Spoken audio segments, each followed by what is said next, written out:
This one, this one cut me in the gut, man.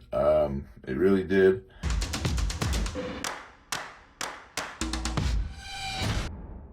What's up guys and welcome. You're watching Fazi Fitness. Let's start this video with the mutant Nick Walker, who just gave us the first update regarding his hamstring tear.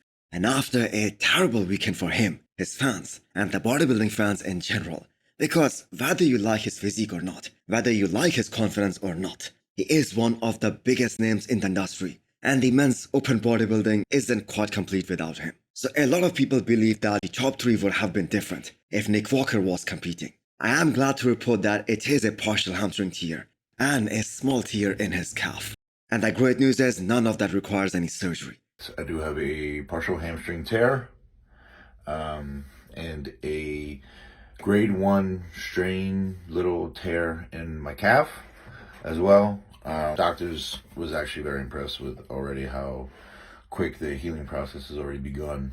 So I'm very thankful, very happy for that. So I guess the mutant will be back in the gym training his legs sooner than we all expected. So after watching this year's Mr. Olympia in person from the first row, Nick Walker 100% believes in his heart. And with the package that him and Matt Jensen were bringing, he could have won that show.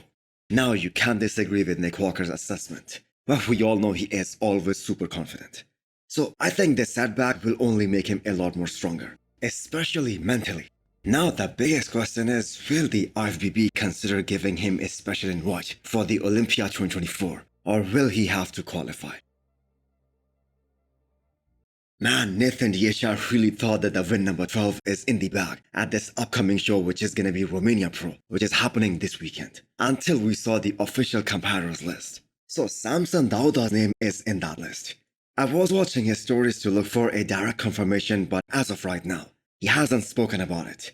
But because he is so eager to get back in the gym, which normally we do not see, he normally takes a break after every show. And he takes a break from everything including training. And Samson was training legs the very next day, which is crazy to see, and also an indication that it could be true. So Nathan versus Samson Dauda, 2 of the best from UK, battling it out for the top spot.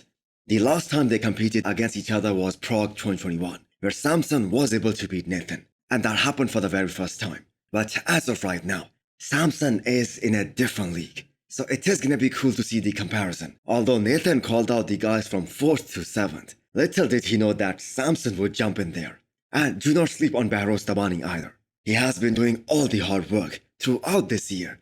But unfortunately he wasn't able to get the visa to the US, and he was unable to compete at this year's Mr. Olympia. But here he will get a chance to share the stage with the world's best. Samson, Nathan, Behrouz, not to mention guys like Andre Presti and Harsamdi. So the show is turning out to be a pretty good one. So let's talk about Harsamdi for a second. I kinda feel bad for him. This is his pro debut and he is up against number 3 in the world. So I don't know how much he could have changed in the last 2 weeks, because as per the guest posting that we saw from him a week back, which happened prior to the Olympia, he looked big for sure. I'm not saying that he didn't look big, but his shape wasn't as impressive. Maybe when he cuts down, he's gonna look a lot better. But the thing is, he's gonna be going up against guys like Nathan, Behrouz, and Samson. So interestingly, all these 3 guys I just mentioned are being coached by Milos Sarcev. So at the very least, it will be a good exposure for Harsamdi to see where he is at in the pro ranks. Hadi Choopan losing the title to his teammate Derek Linsford in what we all think was a very close and hard-fought battle. That is already making a great storyline for the Olympia next year.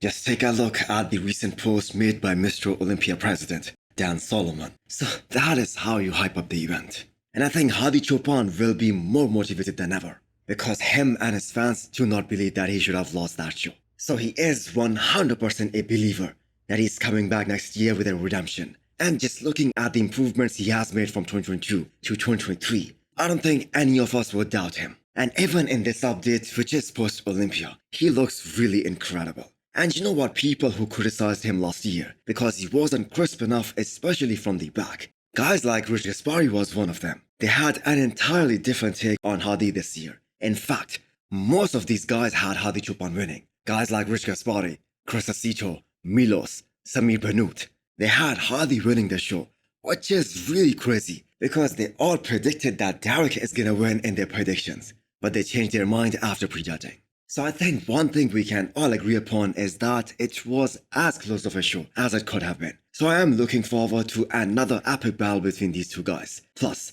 adding Samson and Nick Walker in there as well. Next year's Olympia is gonna be way more stacked. And let me tell you guys right now, many of these guys who finished in the top 10 this year, they will have a very, very hard time duplicating that same result next year. So do let me know what you guys think. And hit the thumbs up button if you liked the video. And smash the subscribe button if you wanna come back for more.